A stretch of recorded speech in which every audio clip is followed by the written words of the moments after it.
இறை வார்த்தையில் இணைவோம், நம் ஆன்மீகத்தை பலப்படுத்துவோம். கிறிஸ்துவில் பிரியமான அன்பு சகோதர சகோதரிகளே, இறை வார்த்தை பகிர்வில் இன்று நம் அனைவருடைய ஆன்மீக சிந்தனையாக அன்னையாம் திரு அவை கொடுத்திருக்கும் நற்செய்தி வாசகம் மார்க் எழுதிய நற்செய்தி 8ஆம் அதிகாரம் இறை வார்த்தை 27 முதல் 33 முடிய. ஆண்டவர் இயேசு கிறிஸ்து தன் பாடுகளின் பயணத்தின் நிகழ்வினை தன் சீடர்களிடம் முன்னறிவிப்பதை இன்றைய நற்செய்தி வாசகம் நமக்கு படம் பிடித்து காட்டுகின்றது. தன் பாடுகளின் மரணத்தின் வழியாக நாம் அனைவரும் மீட்பு பெற இருக்கிறோம் என்பதுதான் இயேசுவினுடைய அற்புதமான செய்தி நமக்கு. இந்த வரிசையில் என்ற நற்செய்தி வாசகத்தில் ஆண்டவர் இயேசு கிறிஸ்து தன் பாடுகளின் மரணத்தை அறிவிப்பதற்கு முன்னதாக தன் சீடர்களுடைய மனநிலை என்ன என்பதை தெரிந்து கொள்ள அவர்களிடம் வினவுகிறார். இவ்வாறு, மக்கள் என்னை யார் என்று நினைக்கிறார்கள்? இயேசு இந்த கேள்வியை கேட்டவுடனே சீடர்கள் அவரிடம் சொன்ன வார்த்தை, திருமுழுக்கு யோவான், எலியா, இறைவாக்கினருள் ஒருவர் என மக்கள் நினைக்கிறார்கள் என்று சொல்லி முடித்தவுடனே இயேசு மீண்டும் ஒரு கேள்வி எழுப்புகிறார். நீங்கள் நான் யார் என சொல்கிறீர்கள் என்று கேட்கின்ற பொழுது பேதுரு மட்டும்தான் இவ்வாறு சொல்லுகிறார், நீர் மெசியா என்று. இந்த பதில்மொழியை கேட்டவுடனே ஆண்டவர் இயேசு கிறிஸ்து தன் சீடர்களிடம் இவ்வாறு சொல்லுகிறார், மானிட மகன் பலவாறு துன்பப்படவும் மூப்பர்கள், தலைமை குருக்கள், மறைநூல் அறிஞர்கள் ஆகியோரால் உதறி தள்ளப்பட்டு கொலை செய்யப்படவும் 3ஆம் நாளுக்கு பின் உயிர்த்தெழ வேண்டும் என்று ஒட்டுமொத்த தன் பாடுகளின் மரணத்தையும் மீட்பினை பற்றி சொல்லுகின்ற பொழுது, சாதாரணமாக உலகில் வாழ்ந்து கொண்டிருக்கிற நமக்குள் நாம் யாரை ஆழமாக அன்பு செய்கிறோமோ அவர்களுக்கு இப்படிப்பட்ட ஒரு துன்பம் வருகிறது என்று அறிந்தால் அது எப்படி நாம் வேண்டாம் என்று தடுக்கிறோமோ, அதே போல இங்கே பேதுரு இயேசுவினுடைய இந்த பாடுகளை ஏற்க மறுத்து அதை தடையாக நின்று கூறுகிறார். இந்த வார்த்தையை கேட்டவுடனே இயேசு அவரை பார்த்து சொன்ன வார்த்தை, என் கண் முன் நில்லாதே சாத்தானே, ஏனெனில் நீ கடவுளுக்கு ஏற்றவை பற்றி எண்ணாமல் மனிதருக்கு ஏற்றவை பற்றி எண்ணுகிறாய் என்று பேதுருவை கடிந்து கொள்வதையும் நற்செய்தி வாசகம் நமக்கு சொல்லுகிறது. பிரியமான அன்பின் தேவ பிள்ளைகளே, ஆண்டவர் இயேசு கிறிஸ்து இன்றைய நற்செய்தி வாசகத்தின் வழியாக நம் அனைவருக்கும் கொடுக்கக்கூடிய செய்தி இதுவாகத்தான் இருக்கிறது. அவருடைய பாடுகளின் மரணம் நம் அனைவருடைய மீட்பிற்கு வழிவகுக்கப்படுகிறது என்பதை சொல்லுகின்ற பொழுது, இந்த மண்ணுலகில் நாம் துன்பங்கள் இல்லாமல் எதையும் பெற்றுவிட முடியாது என்பதுதான் இயேசுவினுடைய அடிநாத செய்தியாக இருக்கிறது. துன்பம் என்றால் வெறும் துன்பம் அல்ல, மாறாக உழைப்பு, நேர்மையான வழியில் உழைக்கின்ற உழைப்பு. அந்த உழைப்பில் வருகின்ற வேதனையும் வலியும் அந்த மனிதனுக்கு ஒரு வெற்றியை தான் தரும்.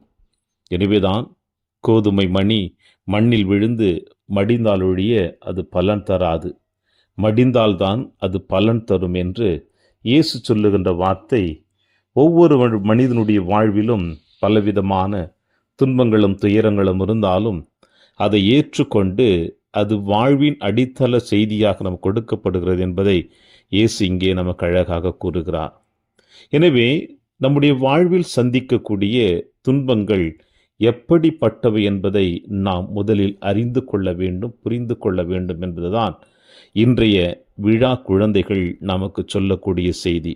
அதாவது, பாத்திமா தேசத்திலே அன்னை மரியாள் காட்சி கொடுத்த ஜசிந்தா மற்றும் பிரான்சிஸ்கோ மார்டோ இந்த 2 குழந்தைகளுடைய விழாவை கொண்டாடி மகிழ அன்னையாம் திரு அவை நமக்கு அழைப்பு கொடுக்கிறது. இந்த குழந்தைகள் பிரான்சிஸ்கோவும் ஜசிந்தாவும் போர்த்துகீசிய கிராமம் ஒன்றில் மிகவும் சாதாரண குடிமக்களாக மானுவேல் மற்றும் ஒலிம்பியா மார்டோ என்ற தம்பதியர்களுக்கு குழந்தையாக பிறந்தவர்கள்தான் இவர்கள். இவர்கள் இருவருமே கல்வி கற்கவில்லை என்றாலும் அறிவிலும் பாரம்பரியத்திலும் உயர் அறிவுள்ளவர்களாக இவர்கள் தங்கள் வாழ்க்கை ஆரம்பித்திருக்கிறார்கள். லூசியாவின் ஞாபகப்படி பிரான்சிஸ்கோ சாந்தமான மனநிலை கொண்டவராகவும் சற்றே அவர் இசையின் பால் ஆர்வம் கொண்டவராகவும், அதே வேளையில் ஜசிந்தா மிகவும் அன்பான சிறுமியாகவும் இனிய பாடும் குரல் கொண்டவராகவும், மேலும் நடனமும் அவருக்கு கைவந்த கலையாக இருந்ததாக அவருடைய வரலாற்று செய்திகள் சொல்லுகிறது. இந்த இரண்டு நபர்களுமே அன்னை மரியாள் பாத்திமா தேசத்திலே காட்சி கொடுக்கின்ற பொழுது இவர்கள் திகிலூட்டதாகவும் பயந்ததாகவும் மற்றும் எந்த அளவிற்கு அன்னை மரியாளுடைய காட்சி அவர்களை தங்களுடைய வாழ்வில் இணைத்து கொண்டது என்பதை அவர்கள் சொல்லுகின்ற பொழுது ஒவ்வொன்றும் நம் அனைவருடைய மீட்பின் வெளிப்பாடாகத்தான் காணப்பட்டதாக சொல்லப்படுகிறது. ஏனென்றால் பாவிகள் மனமாற்றம் பெற வேண்டுமென்று அன்னை மரியாள் அழைப்பு கொடுத்ததை இவர்கள் சொல்லுகிறார்கள். ஏறக்குறைய 1916 அன்னை மரியாள் இவர்களுக்கு முதல் காட்சி கொடுத்ததை இவர்கள் சொல்லுகிறார்கள். இப்படி அன்னை மரியாள் திருக்காட்சியின் பொழுது இந்த குழந்தைகளை ஜெபமாலை ஜெபிக்கும்படியாகவும் தியாகங்கள் செய்யும்படியும் அவற்றை பாவிகளின் மனம் திரும்புதலுக்காக ஒப்புக்கொடுக்கும்படியும் கூறினார். மேலுமாய் அடுத்து வரும் 6 மாதங்களுக்கு பிரதி மாதம் 13ஆம் தேதி அதே இடத்திற்கு வருமாறும் அன்னை மரியாள் இந்த குழந்தைகளுக்கு காட்சியளித்ததாக இவர்களுடைய வரலாற்று செய்தி அழகாக சொல்லுகிறது. இப்படி இந்த குழந்தைகள் அன்னை மரியாளை சந்தித்து அன்னை மரியாள் கொடுத்த செய்தி இந்த மண்ணுலகிற்கு கொடுத்த இந்த குழந்தைகள் சாதாரணமாக இந்த மண்ணுலகை விட்டு அவர்கள் பிரியவில்லை. மாறாக இவர்கள் இருவருமே பெரும் நோயினால் காய்ச்சலினால் பாதிக்கப்பட்டு அவர்கள் இறந்ததாக இவர்களுடைய செய்தியும் நமக்கு வெளிப்படுத்தப்படுகிறது. பிரியமான சகோதர சகோதரிகளே, எந்த அளவிற்கு இந்த குழந்தைகள் தங்கள் வாழ்விலே அன்னை மரியாளை நேருக்கு நேராக காட்சியின் வழியாக சந்தித்தாலும் இவர்களும் ஜெபமாலை பக்தியின் வழியாகவும் தபத்தின் வழியாகவும் பாவிகள் மனம் திரும்புவதற்காக அவர்கள் எடுத்த முயற்சிகள் ஏறக்குறைய துயரத்திலும் வேதனையிலும் துன்பத்திலும் தான் சென்றடைந்திருக்கிறது.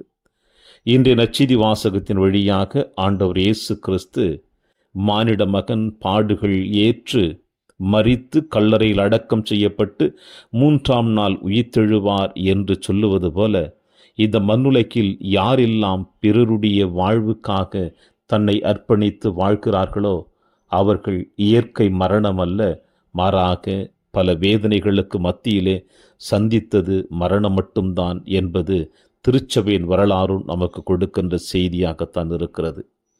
எனவே துன்பத்தை கண்டு துவண்டு விடாமல் உண்மைக்கு உண்மையாக இறைவனுக்கு ஒழுக்கமுள்ளவர்களாக ஏற்றமுள்ளவர்களாக நம் வாழ்க்கை பயணத்தை நாம் தொடர்ந்தோம் என்றால் அதில் நாம் இந்த மண்ணகத்தில் அல்ல விண்ணகத்தில் நிலையான நிறைவான வாழ்வை பெறுவோம் என்பதை இயேசு இன்று நமக்கு கூறுகிறார்.